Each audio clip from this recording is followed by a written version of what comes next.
Assalamualaikum warahmatullahi wabarakatuh. Perkenalkan sebelumnya nama saya Nurma Siti Manah dengan NIM C2020201010. Saya dari Prodi Teknik Elektro semester 5. Hari ini saya mau menjelaskan mengenai rancang bangun sistem monitoring kualitas air menggunakan parameter suhu, pH, dan TDS berbasis Internet of Things. Ini merupakan salah satu tugas besar untuk memenuhi mata kuliah Organisasi dan Arsitektur Komputer dengan dosen pengampu Bapak Edi Samsole STMT. Kita lanjut aja ya. Nah, untuk latar belakang di sana dituliskan adanya kebutuhan akan air bagi kehidupan sangatlah penting. Air dapat dimanfaatkan sebagai air minum, industri, budidaya, pertanian, higienis sanitasi, dan lain-lain.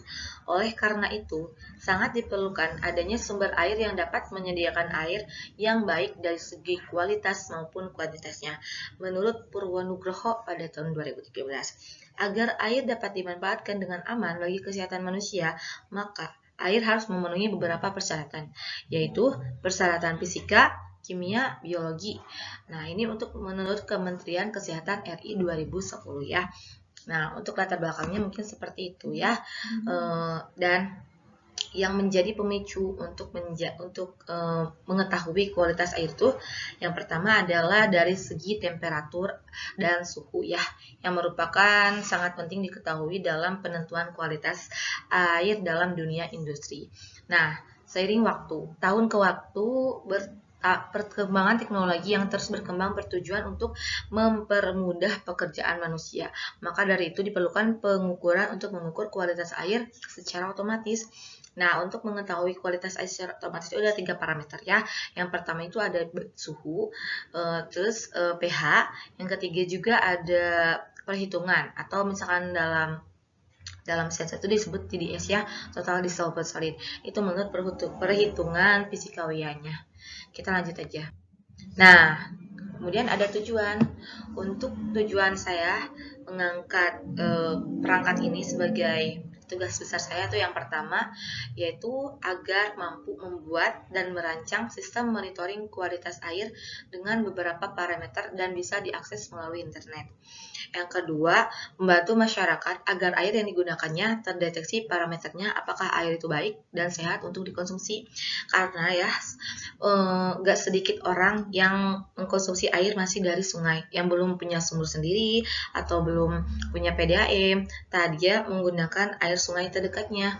Tetapi seperti yang sudah kita ketahui ya, air sungai di Indonesia itu beberapa ada yang sudah tercemar karena ada beberapa oknum yang suka membuang sampah sembarangan, ada juga karena emang kualitas, ada juga yang industrinya yang membuang limbahnya ke sungai, yang berbagai macam problemalitas ya di dalam sungai-sungai di Indonesia. Tidak sebagus sungai-sungai di luar negeri yang kita ketahui kayak di Belanda gitu kan, atau di Jepang. Itu kualitas air sungai-sungai itu malah dijadikan wisata ataupun sebagai sumber air itu masih bagus digunakan, berbeda dengan Indonesia. Kita lanjut lagi ya. Nah, adapun manfaatnya juga ada dua. Yang pertama itu memberikan edukasi kepada masyarakat agar jangan sembarangan mengkonsumsi air ya, karena kita kan harus mengkonsumsi air yang baik dari segi kualitas dan kuantitasnya.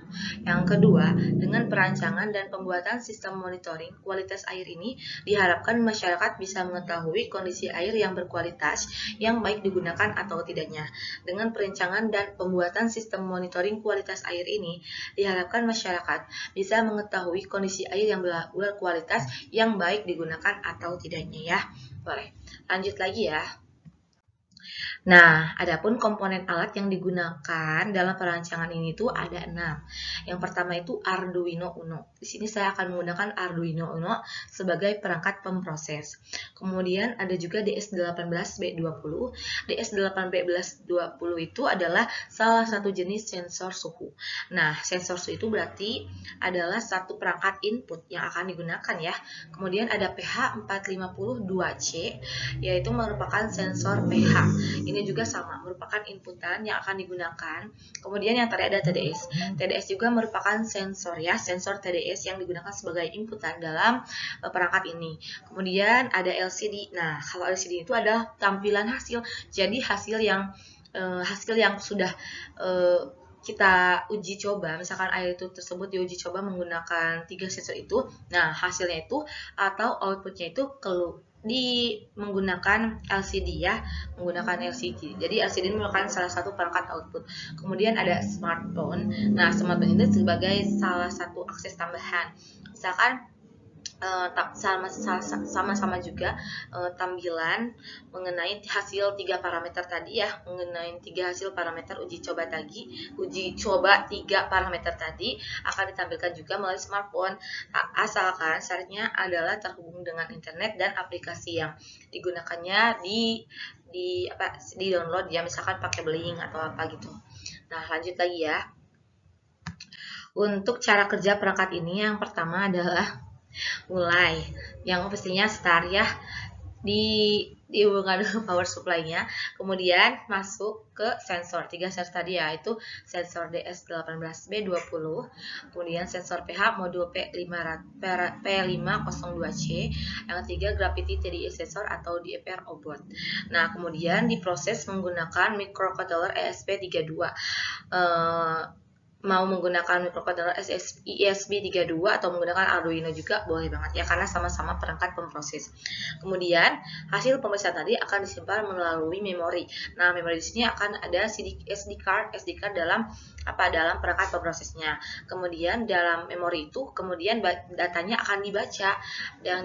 Kemudian hasil bacaan datanya itu akan dikeluarkan melalui LCD ya. Kalau misalkan di tempat menggunakan LCD.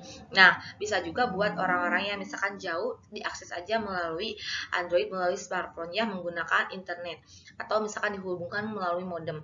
Misalkan kita menggunakan berbasis web atau berbasis internet of things, kita bisa membuat lagi aplikasi semisal Blink atau membuat aplikasi lainnya lagi untuk mendukung cara kerja perangkat ini agar bisa berjalan dengan lancar. Nah, kemudian yang terakhir untuk kesimpulannya ya, mungkin penjelasan saya kurang lebihnya segitu ya. Semoga bisa dipahami. Kemudian untuk kesimpulan dari tugas besar ini, yaitu pertama, berdasarkan hasil rancangan di atas, saya berharap untuk kedepannya agar alat ini bisa tersedia untuk memudahkan masyarakat dalam bidang kesehatan tentunya ya, karena air yang diminum itu harus layak, yaitu dalam 3 parameter tadi, seperti suhu, pH, dan TDS-nya. Kemudian dengan adanya alat ini diharapkan masyarakat bisa lebih memperhatikan air yang akan digunakannya itu. Jadi tidak boleh sembarangan menggunakan air kalau misalkan belum terdeteksi apakah air tersebut baik atau tidaknya. Nah, kemudian saya juga berharap ya agar sungai-sungai di Indonesia tentunya bisa lebih diperhatikan oleh masyarakat, karena banyak sekali sungai-sungai Indonesia yang sudah tercemar. Ya mungkin sudah menjadi informasi umum ya untuk semua orang-orang ya, bahwasanya sungai-sungai di Indonesia itu banyak banget yang tidak layak dipakai airnya, karena sudah banyak banget yang tercemar. Mungkin dengan adanya alat ini yang dirancang dan juga kesadaran masyarakat akan pentingnya air sungai ya, semoga bisa membantu lebih meningkatkan kesadaran masyarakat tentunya akan pentingnya kualitas air dan sungai-sungai ya, karena itu benar-benar penting banget untuk kehidupan makhluk hidup semuanya ya. Boleh. Mungkin sekian penjelasan dari saya ya, kurang lebihnya mohon dimaafkan. Terima kasih. Bila ada pertanyaan atau seputar apapun itu, kalian bisa menghubungi Facebook Nurma SN, Instagram juga Nurma SN _ ya. Terima kasih untuk sekian untuk penjelasan mengenai rancang bangun sistem monitoring kualitas air menggunakan parameter suhu, pH dan TDS berbasis Internet of Things ini. Semoga sedikitnya bisa bermanfaat dan kurang lebihnya mohon dimaafkan. Terima kasih, saya pamit undur diri. Terima kasih. Wassalamualaikum warahmatullahi wabarakatuh.